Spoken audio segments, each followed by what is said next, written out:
உங்களில் பெரும்பான்மையிற்கு தெரியும், என்னுடைய அப்பா வந்து ஒரு எவாஞ்சலிஸ்ட், பாஸ்டர் தங்கராஜ் என்னுடைய அப்பா. என்னுடைய அம்மா வந்து ஒரு ஹெட்மிஸ்ட்ரஸாக இருந்தாலும் அவங்க வந்து முழுமையாக ஊழியத்தில் தன்னை ஈடுபடுத்தி கொண்டவர்கள்.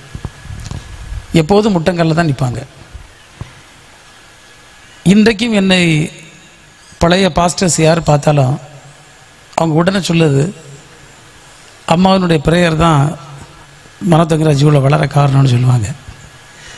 அது உண்மையாக பார்த்தீங்கன்னா நைட்டு எப்போ பார்த்தாலும் நான் பொது வாழ்க்கையில் இருக்கனால பல பிரச்சனைகளை சந்திச்சிட்ருப்பேன் டெய்லி. அப்போ அவங்க தூங்க மாட்டாங்க, ப்ரேயர் பண்ணிகிட்ருப்பாங்க. நான் நைட் ஏதாவது எழும்புறேன்னா பார்ப்பேன், அம்மா முழங்கால் நிற்பாங்க, என்னம்மான்னு கோவப்படுவேன். நானே தூங்கிட்டு உங்களுக்கு என்னம்மா பிரச்சனைன்னு. அவ்வளவு ஜபத்தில் இருக்கக்கூடியவர்கள். இன்றைக்கு நான் பொது வாழ்க்கையில் இருக்கேன், என்னை தேடி கூட்டம் கூட்டமாக ஆட்கள் வரோம்.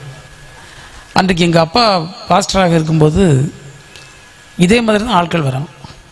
பலர் வருவார்கள். அவருடைய பிரச்சனைகளை, அவருடைய குடும்ப சூழல்களை, அவர்கள் சந்திக்கக்கூடிய பல்வேறு நெருக்கடிகளை வந்து அவரிடத்தில் கூறி அவருடைய ஆறுதலான வார்த்தைகளை பெறுவது, ஜெபம் செய்வது, இதெல்லாம் பார்த்து பார்த்து நான் வளர்ந்தவன்.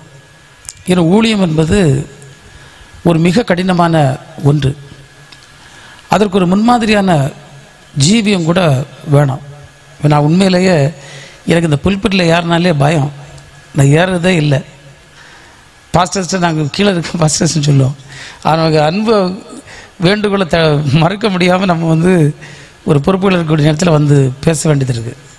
ஏன்னா இந்த பலிபீடத்திற்கு ஒரு மரியாதை இருக்கிறது. இங்கு வேதத்தை பற்றி பேசுவதற்கு அதற்கு ஒரு தகுதி என்பது மிக முக்கியம்.